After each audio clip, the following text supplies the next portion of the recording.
Il y a moins d'un an, il se passait un truc ouf dans ma vie. Et ce truc, c'était ça. Eu disse a você que eu tinha amor. Quem foi que mandou você me desejar? Também adorei o que você gostou. A gente podia até continuar, mas só que você só me quer pra você. E só com você eu não posso ficar, porque minha outra metade.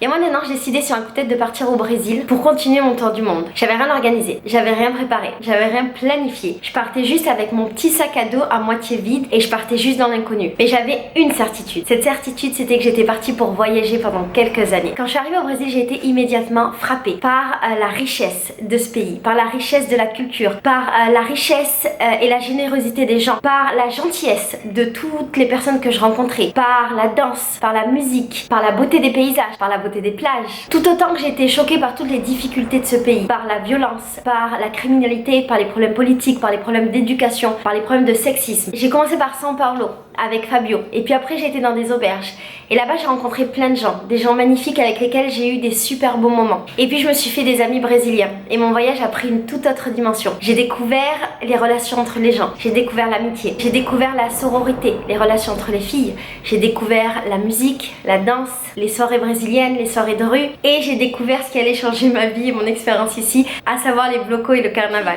Et puis j'ai très vite compris qu'en fait je venais de faire une rencontre magnifique et que cette rencontre magnifique c'était simplement la rencontre avec mon nouveau pays d'accueil. Les mois ont passé et au bout de 6 mois, alors que je commençais à réfléchir à mon retour en France, parce que je devais rentrer en juin, ça s'est un petit peu compliqué dans ma tête. Au début je me disais que j'allais repartir et que j'allais vite revenir.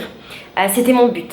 Juste partir pour revenir. Et puis j'ai regardé autour de moi et je me suis rendu compte qu'ici j'avais reconstitué une famille, que je m'étais créé des amis, que j'avais des nouvelles habitudes, des nouvelles routines, j'avais une nouvelle manière de vivre et tout simplement une nouvelle vie. J'avais des projets concrets, j'avais des choses à faire, j'avais des idées de ce qui m'attendait, j'avais envie d'apprendre des choses, j'avais envie de découvrir, j'avais envie de passer plus de temps au Brésil. En fait j'étais dans une dynamique qui tous les jours m'épanouissait un peu plus. Et à partir de là l'idée du retour en France a commencé à être de plus en plus difficile et de plus en plus pénible. J'ai commencé par repousser l'organisation de mon retour. J'ai essayé de plus y penser. Et puis au bout d'un moment, je me suis rendu compte que chaque fois que je pensais à quitter le pays, à quitter mon pays, je me mettais à pleurer. Je pleurais dans la rue, je pleurais dans les soirées samba, je pleurais quand j'étais avec mes amis, je pleurais quand j'étais seule chez moi, juste à l'idée de partir. Et puis j'ai compris. J'ai réalisé qu'en fait sur ma chaîne, je passais beaucoup de temps à dire à tout le monde qu'il fallait écouter son cœur et qu'il fallait faire ce dont on avait envie. Et qu'au moment où cette question-là se posait pour moi, à savoir de quoi j'ai vraiment envie, j'écoutais pas mon cœur. Alors j'ai décidé de me donner la liberté d'écouter mon cœur et de juste faire ce qui me rendait heureuse.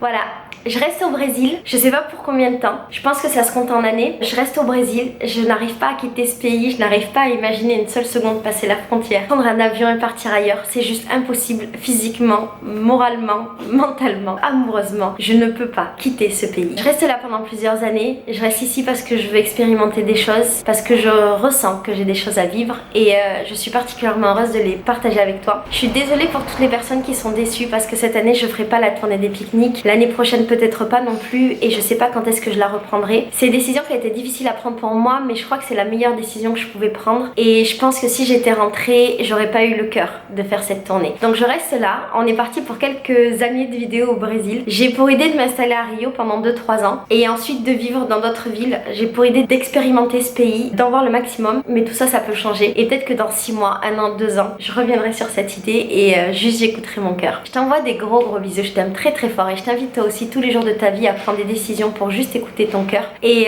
ne faire que ce que tu as envie au moment où tu en as envie, simplement pour être heureuse ou heureux tous les matins de ta vie. Je t'aime très fort, à bientôt. Fabio, pourquoi aujourd'hui c'est un jour magnifique? Parce que nous avons un Rio. Oui.